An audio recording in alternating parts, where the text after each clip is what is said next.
प्यारे बच्चों, जैसा कि आपकी कक्षा 7 की कार्यपत्रक 12 कठपुतली पाठ पर आधारित थी, उसी क्रम में आपकी कार्यपत्रक 13 भी इसी पाठ पर आधारित है। तो चलिए इस कार्यपत्रक में आई हुई कविता को हम पहले पढ़ते हैं।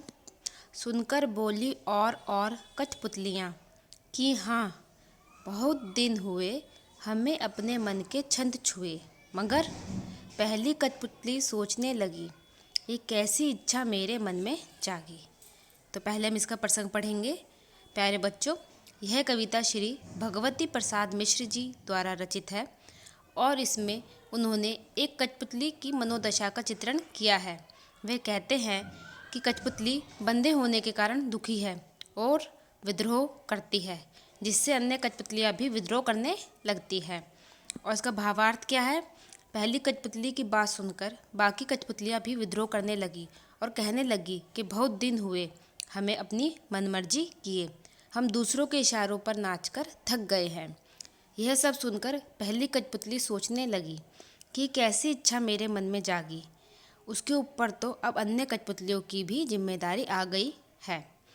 अब हम नीचे दिए गए प्रश्नों के उत्तर करेंगे ताकि हमें पता लग सके कि हमने इस कविता में जो पढ़ा है उससे हमने क्या सीखा है। तो पहला प्रश्न है, पहली कठपुतली की बात सुनकर बाकी कठपुतलियों ने क्या कहा? तो पहली कठपुतली की बात सुनकर बाकी कठपुतलियों ने कहा कि हाँ, हमें भी बहुत दिन हुए अपनी मनमर्जी किए हुए और हम अब थक गए हैं दूसरों के इशारों पर नाचकर। यह इसका उत्तर होगा। प्रश्न 2 है, पहली कठपुतली की बात दूसरी कठपुतलियों को पढ़कर क्यों अच्छी लगी? तो इसका उत्तर होगा कि पहली कठपुतली की बात दूसरी कठपुतलियों को इसलिए अच्छी लगी क्योंकि वो आज़ादी से अपना जीवन जी सकती थी बिना किसी के इशारों पर नाचकर।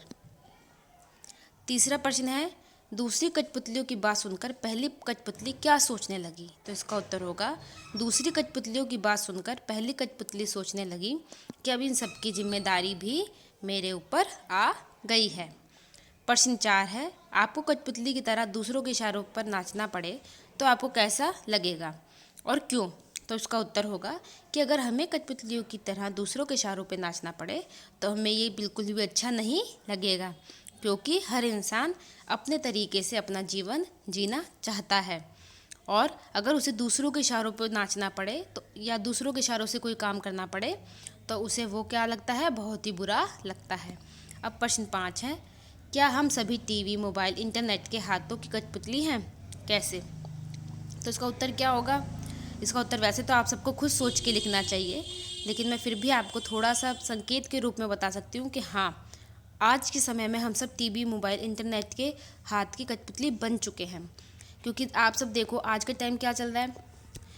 आज का टाइम कोरोना का भी चल रहा है ना? और कोरोना में क्या है कि हम सब एक दूसरे से कट चुके हैं। तो जब हम एक दूसरे से कांटेक्ट में नहीं हैं तो सोशल डिस्टेंसिंग रखे हुए हैं, तो हम टीवी, मोबाइल, इंटरनेट इस पे ज़्यादा समय अपना व्यतीत कर रहे हैं।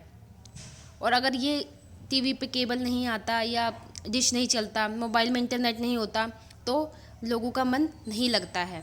तो इसके क्या हो गया? इसका मतलब यही है कि हम उसकी कठपुतली बन चुके हैं। कई लोग तो सोशल मीडिया पे वीडियोस देखकर उसके अकॉर्डिंग ही बिहेव करने लग जाते हैं।